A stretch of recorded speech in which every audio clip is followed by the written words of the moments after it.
ನಮಸ್ತೆ ವೀಕ್ಷಕರೇ, my name is Mohini ಚಾನಲ್ಗೆ ನಿಮಗೆಲ್ಲರಿಗೂ ಆತ್ಮೀಯವಾದ ಸ್ವಾಗತ. ಇಂದು ಬೆಳಿಗ್ಗೆ ಕಾಮಿಡಿ ಕಿಲಾಡಿಗಳು ಸೀಸನ್ 3ರ ವಿನ್ನರ್ ಆಗಿರುವಂತಹ ರಾಕೇಶ್ ಪೂಜಾರಿ ನಿಧನರಾಗಿದ್ದಾರೆ ಅಂತ ಕೇಳಿ ಬಂತು. ಇದರ ಬಗ್ಗೆ ಮತ್ತಷ್ಟು ಮಾಹಿತಿಯನ್ನು ನಿಮಗೆ ತಿಳಿಸ್ಕೊಡ್ತೀನಿ. ಅದಕ್ಕೂ ಮುನ್ನ ನಮ್ಮ ಚಾನಲ್ನ ಸಬ್ಸ್ಕ್ರೈಬ್ ಮಾಡಿಲ್ಲ ಅಂದರೆ ಈಗಲೇ ಸಬ್ಸ್ಕ್ರೈಬ್ ಮಾಡಿಕೊಳ್ಳಿ.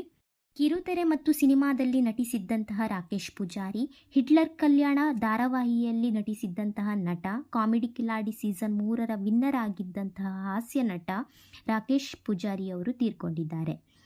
ಕಾಮಿಡಿ ಕಿಲಾಡಿಗಳು ಸೀಸನ್ 3ರಲ್ಲಿ ತಮ್ಮ ಅದ್ಭುತವಾದಂತಹ ನಟನೆಯ ಮೂಲಕ ಮನರಂಜನೆ ನೀಡ್ತಾ ಇದ್ದಂತಹ ಎಲ್ಲ ಜನರ ಮೆಚ್ಚುಗೆ ಪಡೆದಂತಹ ಹಾಸ್ಯ ನಟ ರಾಕೇಶ್ ಪೂಜಾರಿ ಅವರು ಹೃದಯಾಘಾತದಿಂದ ನಿಧನರಾಗಿದ್ದಾರೆ. 33 ವರ್ಷದ ರಾಕೇಶ್ ಪೂಜಾರಿ ಮೂಲತಃ ಉಡುಪಿಯವರು ನಿನ್ನೆ ಬೆಳಿಗ್ಗೆ 11 ಗಂಟೆಗೆ ಕನ್ನಡದ ಅತಿ ದೊಡ್ಡ ಬಜೆಟ್ನಲ್ಲಿ ಮೂಡಿ ಬರ್ತಾ ಇರುವಂತಹ ಕಾಂತಾರ 2 ಸಿನಿಮಾದ ಶೂಟಿಂಗ್ ಮುಗಿಸಿ ಬಂದಿದ್ದರು. ಹಾಗೆಯೇ ರಾತ್ರಿ ನಿಟ್ಟೆ ಸಮೀಪದ ಮೆಹಂದಿ ಪ್ರೋಗ್ರಾಮಲ್ಲಿ ಭಾಗಿಯಾಗಿದ್ದರು.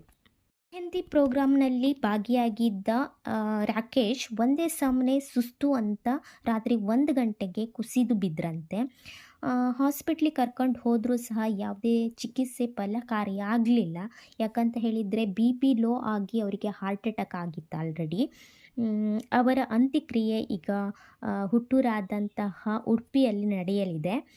ಇವರಿಗೆ ತಾಯಿ ಮತ್ತು ಸಹೋದರಿ ಇದ್ದು ಮನೆಗೆ ಆಧಾರ ಸ್ತಂಭ ಆಗಿದ್ದವರು. ಇಡೀ ಮನೆಯ ಜವಾಬ್ದಾರಿ ರಾಕೇಶ್ ಮೇಲಿತ್ತು. ಸದ್ಯ ಈಗ ರಾಕೇಶ್ ಸಾವಿನ ಸುದ್ದಿಯನ್ನು ಕೇಳಿ ಕಾಮಿಡಿ ಕಿಲಾಡಿ ತಂಡದವರು ಕಣ್ಣೀರು ಹಾಕ್ತಾ ಇದ್ದಾರೆ.